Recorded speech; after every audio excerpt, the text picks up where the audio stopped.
Hi, everyone. Welcome to episode 62 of the All Dolphins podcast, and can only be in honor of Jim Langer, Hall of Fame center from the 1970s Super Bowl teams. If for What were no, the other options? well, I was going to say, if for no other reason, then he's a Hall of Famer. And also, I've been doing these off the top of my head, and I can't think of another 62 right now.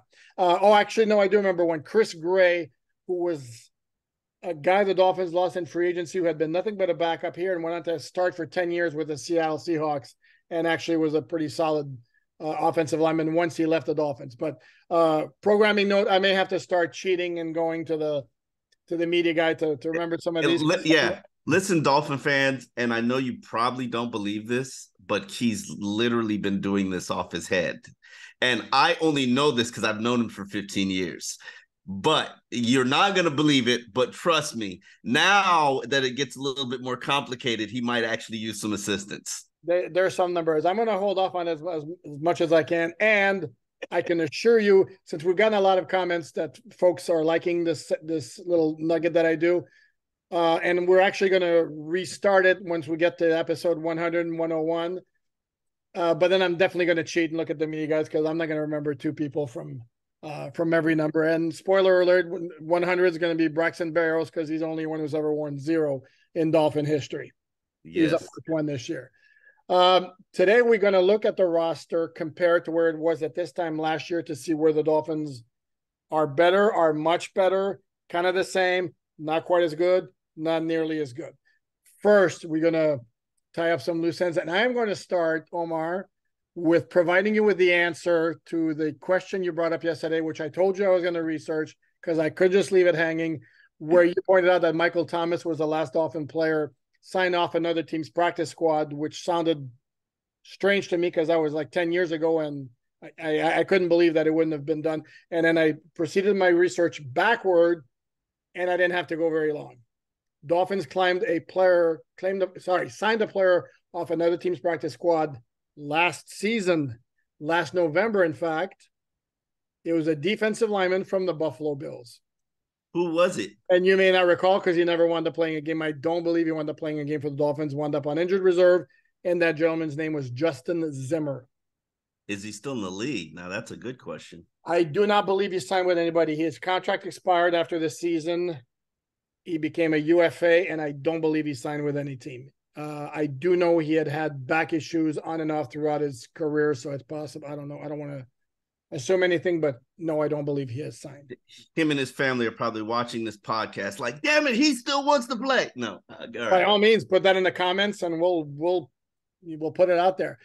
Here's the other thing also is I pushed back to your claim that Salvon Ahmed just produced the best rushing season in the preseason. I knew you would. I knew you would. Let me hear it. Unfortunately, part of my personality when the statement is made like that, immediately I'm going to say, "We sure about this?" Major character flaws. Sorry. So I looked it up. I woke up this morning knowing that you would challenge my statement. Who is it? Okay. In terms of pure yardage, going back to 2000, Salvon Ahmed, who finished, what was it, 142 yards? Is not the highest total. I found like 3 higher totals. I didn't say highest total. I know. But in terms of pure yardage totals, the highest I found was, and I have this in my notes right here somewhere, was 178 yards by J.J. Johnson, who was a second-round pick in 1999. This was a 2000 preseason, the second year. He rushed for 178 yards. How many carries? I know you know it. I don't know the carries, but the yards per average was much lower than what Salvon produced, and it also was in 4 games that year. So, okay. So yes, I am absolutely ready to declare. Oh, come on! We're gonna have to provide the footage and the film of J.J. Johnson's 2000. Yeah, no, 8.9 yards per carry. I am positive that would probably be a Dolphins preseason high. That has to be a Brett stat that we're gonna look up because that's a ridiculous average. No, it is, but that's what I was gonna say is this. Yes, I will absolutely tell you that Salvon Ahmed, what he just did was the most impressive rushing performance for a Dolphin running back in the preseason. Again, the stats date back only to 2000. Before that, yeah, we may have to put out a shout out or a call to Brett, see what he can dig up.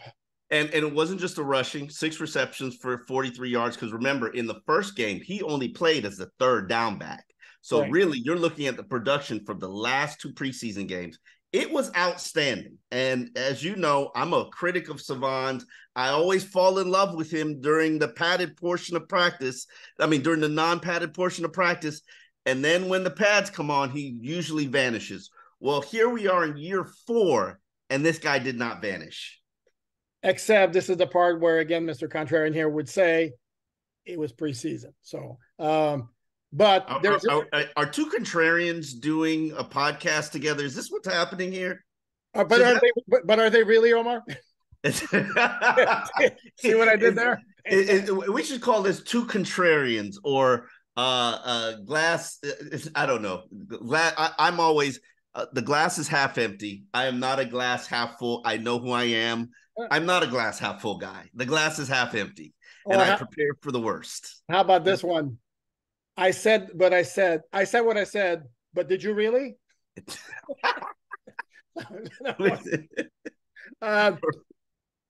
Here's another one. Last thing on the practice squad, signing players off the practice squad. I mentioned Justin Zimmer. He was the only one the Dolphins signed off another team's practice squad last year. Dolphins, you realize they lost 4 players off their practice squad last year, signed by other teams.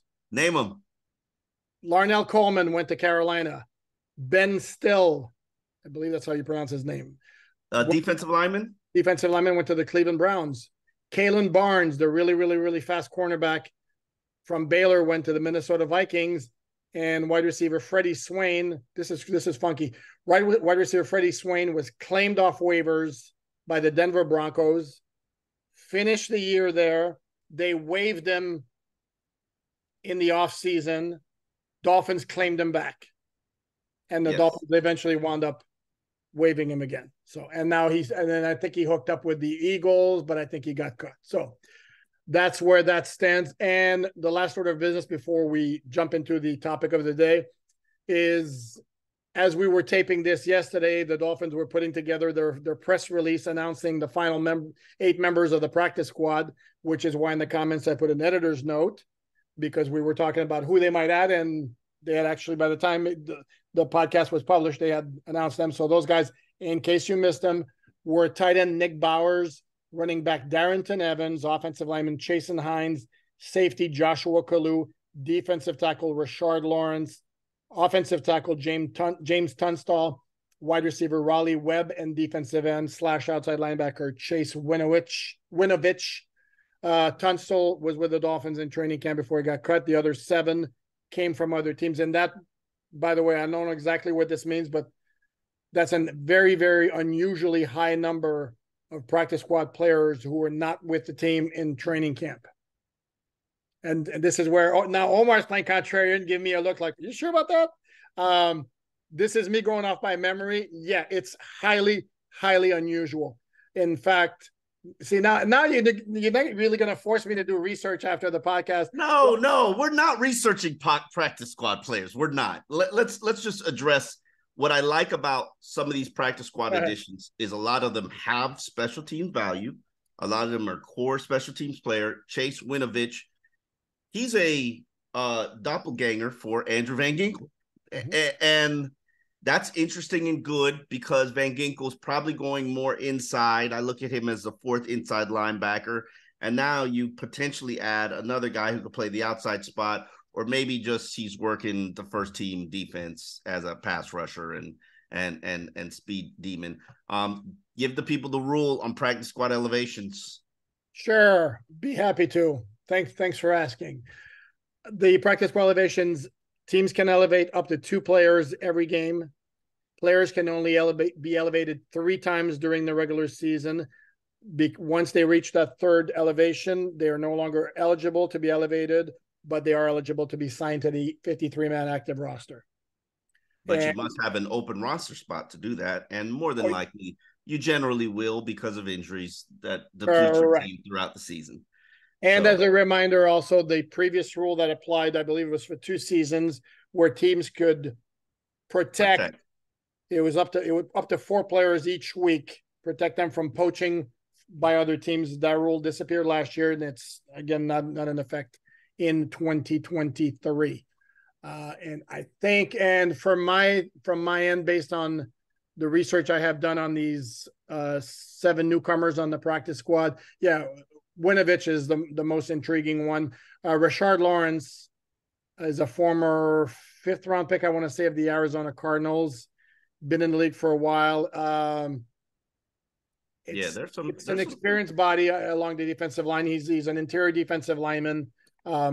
But as with all those guys, there's a reason why they were available to be signed to the practice squad. So. Yeah, some of them are injured. Winovich has battled injuries for the past couple of seasons. Not to say that that's the excuse, but Joshua Kalu, he's a safety. He's got strong special teams presence. 711 snaps in the last 3 years. So that cannot be ignored or overlooked. Deshaun Hand is on the practice squad. That was a guy who potentially was going to make the 53-man roster if he didn't get injured.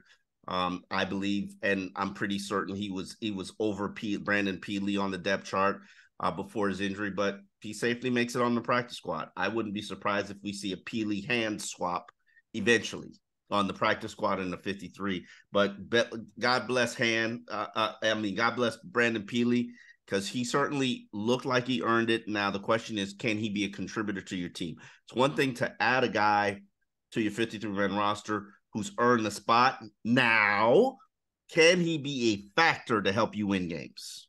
Yeah, and then if you're looking at early in the season, the Dolphins open against the Chargers, who are not a team that's going to pound it between the tackles. So I don't know that there's much of a need for Brandon Peely in that game. I don't think you're going to see a ton necessarily of Raekwon Davis or Brandon Peely in that game, because again, the Chargers are kind of like spread it out a little bit. Their forte is the passing. And that might be a game you need Verone McKinley as opposed to Deshaun Elliott. So let's look out for that as well. That is true. There's a very valid reason why Verone McKinley is on the 53-man roster as opposed to possibly being stashed on the practice squad. And that's because they're probably going to need him for the season opener. That's a very good point. Excellent point. I make them from time to time. Yes, you do. And there'll be no contrarianism on this one. Yes, you do. All right. Okay, you ready to dive into our main topic of the day?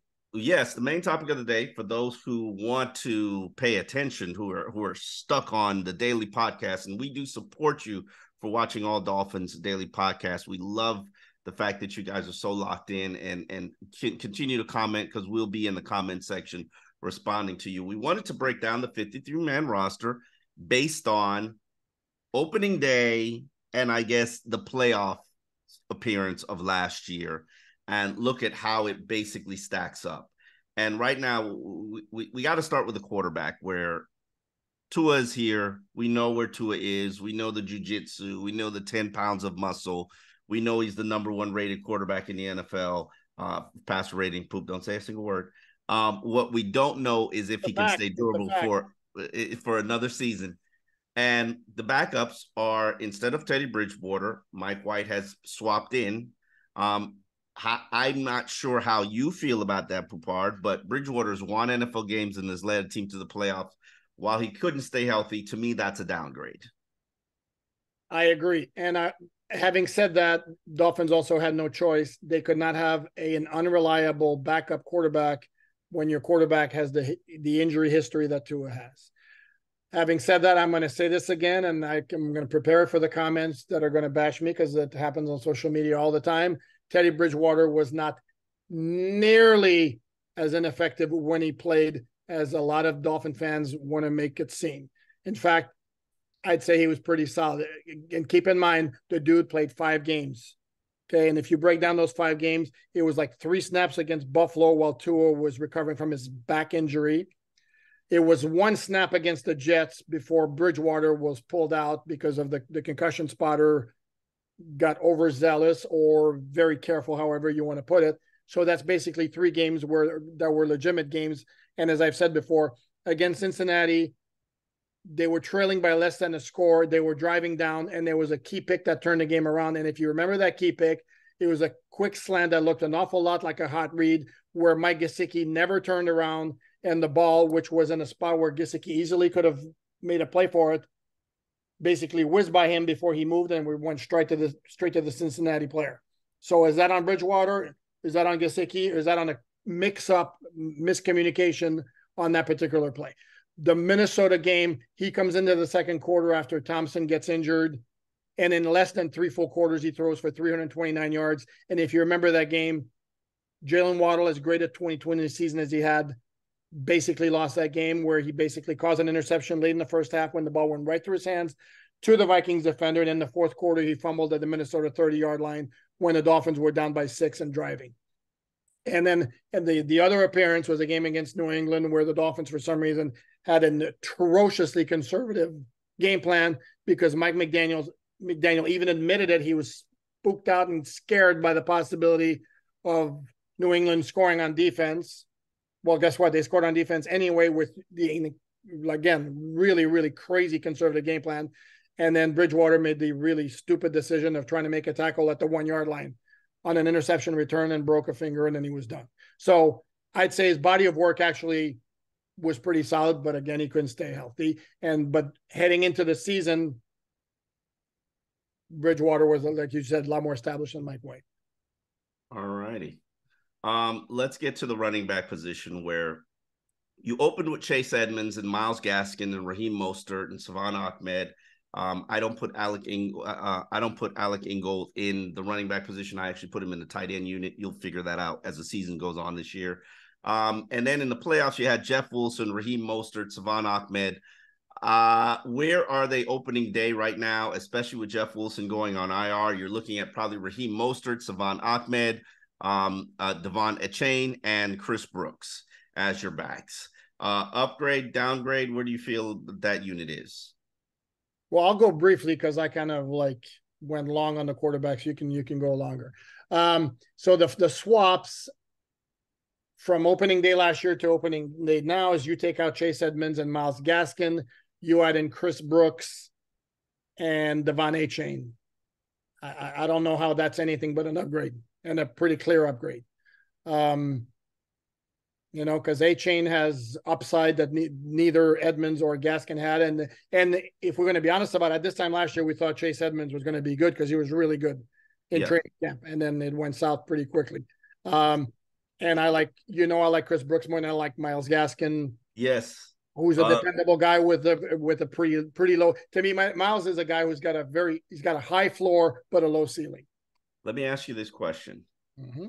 And I want you to be honest with the people because am I not always honest? Yes, we do honesty here. Yes.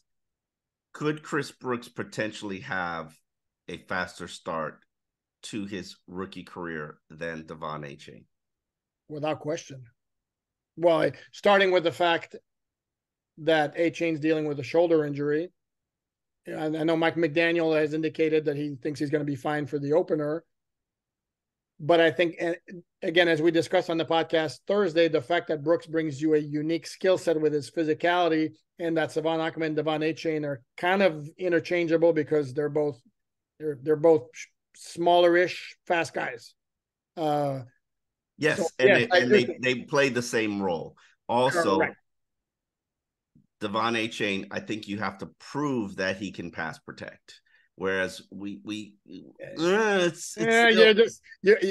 so fixated on that. Man, you are fixated. I am. But again, you cannot have an injured quarterback out there. I agree, but how often, and this is where people have that information somewhere on one of those analytics sites, how often did the Dolphins keep their back in and ask them to block last year?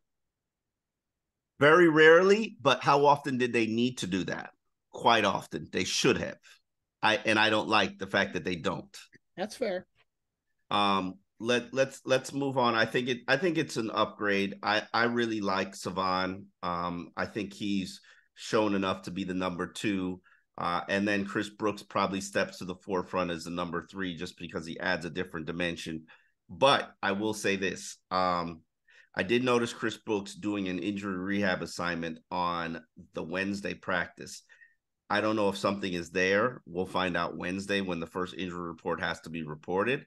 I'm certain that he looks healthy and probably is healthy enough to play in the game, but there's something that they're nursing. And truthfully speaking, and this Dolphin fans or football fans should always know this, in football, it's 100% chance you're going to get injured and 100% chance you're going to be battling something throughout the season. So Hopefully it's nothing major or significant. We knew that Jeff Wilson was battling something all year.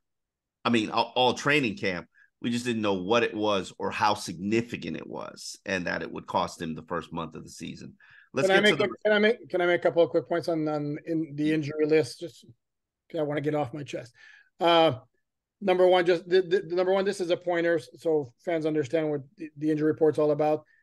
Players have to be on there if they miss any portion of practice because of physical ailment or if they receive treatment.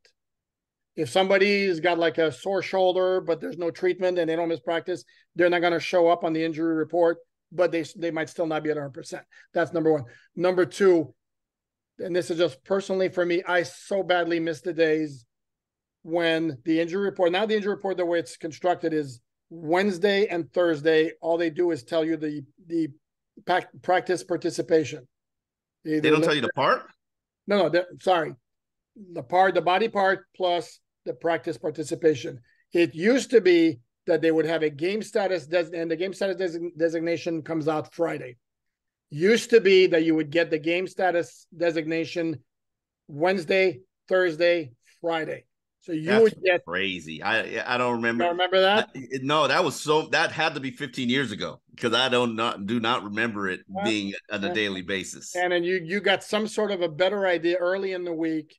I mean, you do it now based on what you observe at practice and what you know of the injury. But before that, you had an even clearer picture where you would see, for example, Teron Armstead doubtful on Wednesday, and you're like, uh-oh. But now you're not going to see that until Friday. So anyway. That's my little diatribe. We move on. Let's get to the receiver position. Right, last year they began the year with Jalen Waddle, Tyreek Hill, Cedric Wilson, Trent Sherfield, and Eric Uzukama. Let's not even mention what they really went into the playoffs with the same unit. Now we begin the opening season with Jalen Waddle, Tyreek Hill, and River Craycraft, Braxton Berrios, Eric Uzukama, and Cedric Wilson. It's 6 on the roster. Right. I think this is a major upgrade from the standpoint Braxton Berrios is better than Trent Sherfield. And certainly, we know who Cedric Wilson is. Not saying anything about that. Let's put him to the side. And Eric Uzukama should be stepping up now that he actually knows the offense a little. Not saying a lot, but should step up a little. Without question. The one thing I will point out, though, in Sherfield's favor, and I agree with you that Berrios, I think, is a more polished wide receiver. Sherfield clearly has more speed, as we saw in that San Francisco game when he took a quick slant on the first play of the game and went 75 yards. The other issue is Sherfield was actually a very good blocker for the running game. Mm-hmm. Let's give him that, those props.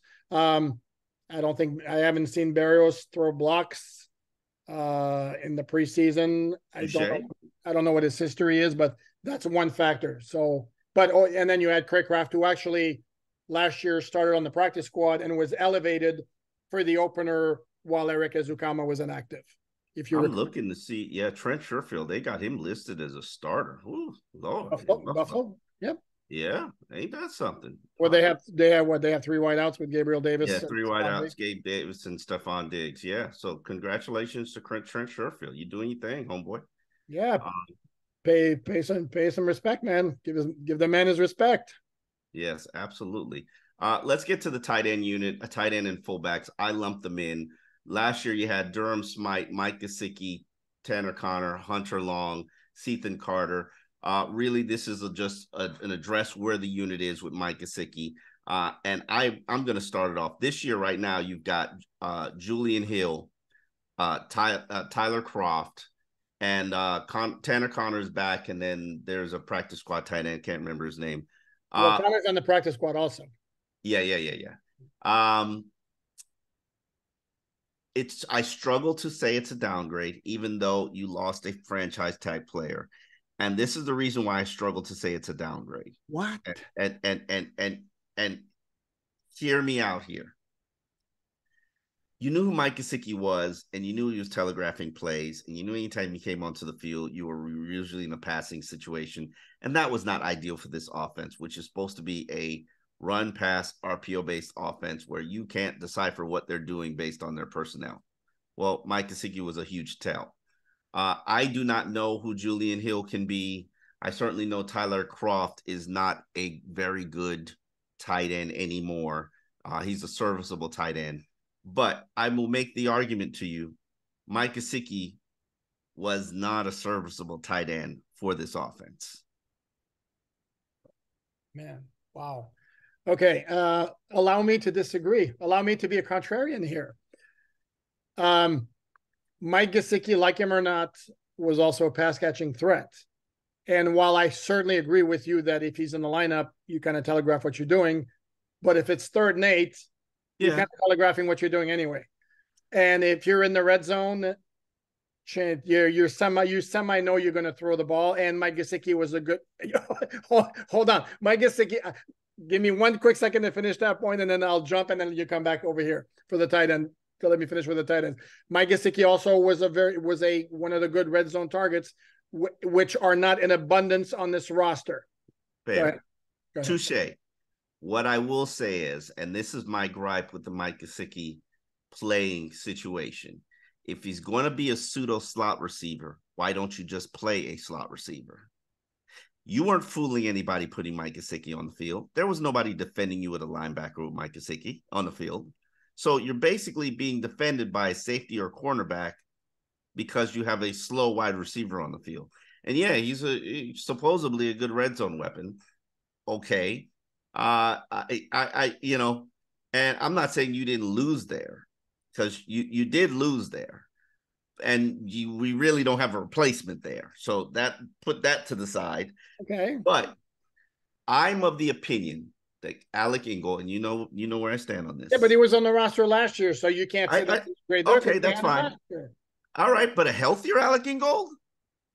He played 17 games last year. So all right, fine. I'll give you a downgrade. I'll give it a downgrade. And here's the thing to me is Ethan Carter, who I know a lot of Dolphin fans probably have forgotten. Well, Ethan Carter was a good blocker, pretty much along the lines of Tyler Kroft. So that's a semi-wash over there. Hunter Long, even as a rookie, didn't show a whole lot. It turns out last year he didn't play a whole lot, didn't show a ton. Dolphins were able to package him with the 3rd round pick to get Jalen Ramsey. That's getting good value out of that pick. And then Julian Hill, Tanner Connor is kind of a washout to me. You're losing the possible threat of what Mike Gesicki can do, understanding his limitations. To me, makes this. All right, I'm losing a red zone threat. Okay. And, all right. Yes, right, downgrade. We lose a red zone threat. Okay. Best of luck to Mike Gesicki in New England. I hope he overcomes his shoulder injury and has a productive practice. Season. He's back at practice. So yes. Yeah, that doesn't mean he's overcome his shoulder injury. Now he's just going to use this as an excuse why he can't block. You see where I'm going there? I think that ship has sailed. I put out a clip, or somebody put out a clip of Myles Gaskin once he signed with Minnesota, and it's him catching that short pass from Ryan Fitzpatrick against the Raiders in that crazy December 2020 game. Yes. We called the play. It's funny because Gaskin catches it moving inside and cuts back outside. Gesicki is trying to do a seal block on the defender, just slows him down, and the defender now is making a beeline toward Gaskin, and now Mac Hollins steps in, who was further closer to the sideline. Now that's a player that that's a player that this Dolphins offense misses. Let's get to offense, because this is really the limitations of time. This allows us the only unit that we'll be able to cover. We'll cover defense tomorrow. The tight ends that the offensive linemen that began the season: Teron Armstead, Liam Eichenberg, Connor Williams, Robert Hunt, Austin Jackson, Michael Dieter, Robert Jones, and Greg Little. Now, last season, last season. Now, what actually played during the season was Armstead, Eichenberg, Williams, Hunt, and then Brandon Shell stepped in and played Captain Sabatine at right tackle. He's since retired from the NFL. A number of guys, Robert Jones filled in. This unit can't do anything but get better, just from the standpoint. Isaiah Wynn in his 40 starts enters the equation. Kendall Lamb is more comfortable with this offense. He's basically a swing tackle. I would expect him to start probably about 5 to 6 games this season. Austin Jackson is back, healthier, looks better, arguably one of the top 2 performers during the preseason and training camp. Liam Eichenberg is probably a little bit of a downgrade, but I will make the argument that moving him to center is the best thing for his future. And Connor Williams is entering the second year as a center. Now, obviously, we had some snapping issues in the preseason, but we had snapping issues last year. And when the season got here, somehow, some way, that man fixed them. I'm banking on him to do it again, too, especially because he's got a lot of money on the line. Oh, but he does. Before I address this, one record-keeping point I want to make is that I had seen somewhere where Michael Dieter was in line to start with Houston.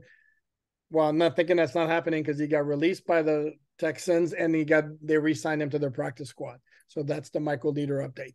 No, without question. I forgot about Lester Cotton, who's added to the 53-man roster, and let me mention Keon Smith, who's here as well.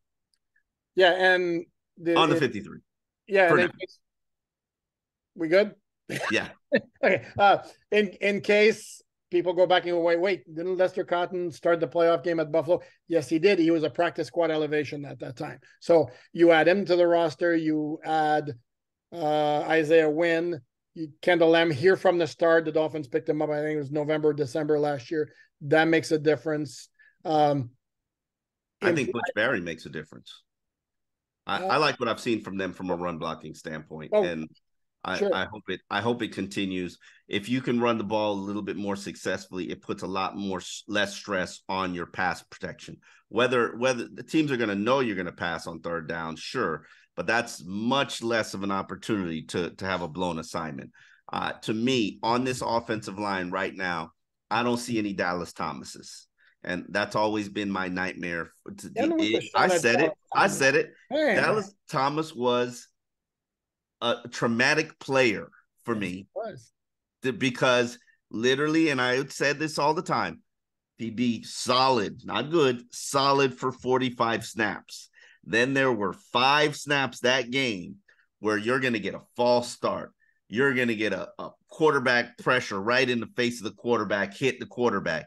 You're going to get a sack. You're going to get a run for tackle for loss. You can't afford those 5 snaps. And right now, I don't see anybody giving this offensive line those 5 snaps. If Isaiah Wynn is your weakest link, and I would argue to you that he is the weakest link on the offensive line, if Teron Armstead is out there day one, I think you're fine. I think you're good, solid. I completely agree. I think that's a middle of the pack offensive line when it comes to the NFL. And you mentioned Dallas Thomas, and the Dolphin historian in me can't help but go back to Black Monday 2016 when Dallas Thomas, Billy Turner, and Jamil Douglas, yep, all in one swoop were cut by Adam Gase.